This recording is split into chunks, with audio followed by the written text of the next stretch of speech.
All right, let's move on to the last organ of our digestive system, and that is the large intestine. Now, the large intestine, this is shown in here, it is shorter in length than the small intestine, but larger in diameter, and that's how it has its name. So if we look at the subdivisions of our large intestine, we start off first here with the cecum. So this is a blind sac that houses bacteria. Off of the cecum is a vermiform appendix. Vermiform means worm-shaped, okay? So that's off of the cecum. It does have some lymphoid tissue around it. So what some people can get is an appendicitis, and that's acute inflammation of the appendix. This is caused by the opening becoming blocked by feces that traps bacteria in the appendix, and then those bacteria have a little party at your expense. So the appendix is a vestigial organ. It's made, it comes from our ancestors having a much larger cecum. So a vestigial organ that is an organ that served a function in an ancestor but no longer serves a function for the current organism. So our ancestors ate a more plant-based diet, and so that cecum was much larger. And so as our ancestors went from being herbivores, eating plants, to omnivores, eating plants and animals, that cecum reduced to the size it is today. And so, so now that appendix, what it can do is it can kill you if that opening gets blocked, because if the appendix bursts, then that bacterial infection can spread through your whole abdominal pelvic cavity, which leads to peritonitis, which is inflammation of the peritoneum, and then that can quickly go to sepsis, which is inflammation and infection of your blood. All right. So from that, we go to the colon. So we have the ascending colon, we have the hepatic or right colic flexure, the transverse colon, and then we have the left colic flexure, also known as the splenic flexure, the descending colon, and then the sigmoid colon. So this S-shaped structure here at the end, and then the rectum right there. And then from the rectum, we have the anal canal and anus. All right. Now, if we go to the next picture here, there's a blow-up of the anal canal and anus. And what we see around that anal canal and anus is we have an internal anal sphincter, which is made of smooth muscle. And outside of that is an external anal sphincter, which is made of skeletal muscle. Now, if you remember, skeletal muscle is voluntary. So this is going to give us voluntary control over defecation, which is a good thing. All right. Let's look at the functions of our large intestine. So feces is in the large intestine for anywhere from 12 to 20 hours. And there's little to no digestive functions. We're not breaking down foods anymore. So it will absorb water and electrolytes. I forgot to mention, we do secrete a lot of water in our stomach. And in our large intestine, we're going to reabsorb that water. And that's why in diarrhea can make you can get you dehydrated, because you're putting water into your digestive tract, your stomach, you reabsorb it here in your large intestine, and in diarrhea, stuff is moving too fast to get reabsorbed, so you lose that water out of your body.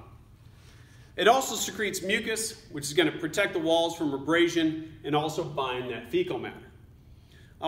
So this is another thing that you see in diarrhea, because stuff is being moved through too quickly. You're not going to have these formed poop. It's just going to be, all this loose stuff that gets put into the toilet. Well, hopefully the toilet. All right. Next are intestinal flora. So intestinal flora, these are bacteria that normally inhabit the large intestine. All right. And they're going to release acids and gases from their metabolism. And they're going to synthesize some vitamin B's for us. So 12, riboflavin, thiamine, and also vitamin K, which we absorb. All right. So those vitamins are absorbed by our large intestine there and get into us. So this is a mutualistic relationship. Those bacteria have a nice place to live, food all the time, and then we get a benefit from it by the vitamins that they produce. All right. Another thing that they do is they prevent other bacteria from taking hold in here. So as long as we have that good, normal bacteria that's in our large intestine, that prevents bad bacteria from taking hold there. All right, let's look at movements in the large intestine. The first are haustral contractions. These are slow segmenting movements every 30 minutes, and this propels feces from one haustrum to the next. So each one of these things is called a haustrum.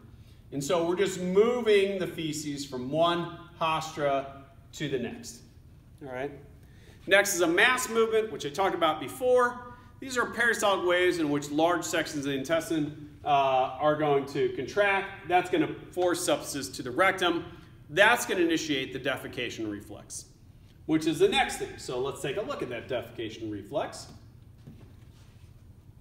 So here we got feces now in the rectum. So that's the rectum right there. Oh, forgot to mention to you guys. Let's go back.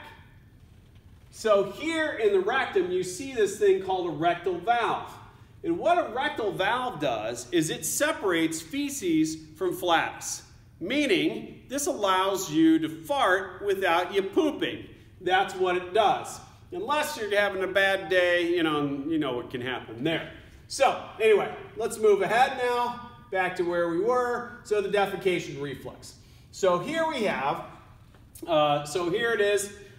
We have feces in the rectum there, and that's going to trigger the defecation reflex. So here the rectum fills, causing relaxation of both the internal and the external anal sphincters. Okay? Now, what's nice about those external anal sphincters is we can contract that afterwards. So what I'm saying here is once feces gets into that rectum, it's going to cause a relaxation of both of these sphincters. Now we can contract those external anal sphincters, giving us voluntary control of defecation. So haustral movements can move, haustral contractions can move feces down here like the typical way, or the other way is through a mass movement. Okay, so both will get feces to the rectum. One, you'll have to go to the bathroom very quickly in a mass movement. So this leads us to our last thing to talk about, and that is feces, and that is material expelled from the digestive tract during defecation. So this contains undigested and unabsorbed materials, water, electrolytes, mucus, shed intestinal cells, and bacteria. In fact, most of our feces is still water. It's about 75% water. All right? So if we go back, right, this is the reason why we want to wash our hands after we defecate, because of the bacteria that's there. So, we can get that fecal bacteria other places, so we want to wash our hands very nicely before we leave. Now, I do want to point something out to you. For many, many years, I've told students that, if you commit a crime, what you don't want to do is poop in that area, right? Because if you poop in that area, they could actually get your DNA from your shed intestinal cells, all right? Now, I've said this kind of silly thing for many, many years, like, ha, ha, ha, don't defecate on some person you murdered because then, they could find out who you were. And then about 2 years ago, this guy got busted for pooping. He broke into a place to rob it, and then he pooped in their toilet, and then he didn't flush that poop. And so then he left, and they got his DNA off of that poop that he didn't flush in that toilet. So for all these years, I thought I was just joking around, when in reality, I was giving out advice. Anyway, one of the things that can happen, we already talked about diarrhea, constipation is going the other direction. So constipation is where feces remains in the colon for an extended period of time. And what happens here is when it stays in our colon for too long, is that we're going to absorb too much water. And that's actually going to prevent the stool from being passed, prevent us from pooping. All right? So a couple things that can happen here, why this can occur. This can be due to lack of fiber in your diet. Right? It can be due to improper bowel movements, like you don't go when the urge is there and you hold it in too long, then it becomes difficult to pass. This can actually be due to lack of exercise. You're just not moving stuff through your body very well. Another is emotional upset or laxative abuse. So if this happens to you, what you have to do is actually put water onto that feces to get it to move. And that would be by using an enema. So an enema just is a water bottle with a tube on it, and you just shoot water up there, and that moisturizes the feces so it can be passed. On that note, that's it of chapter 24.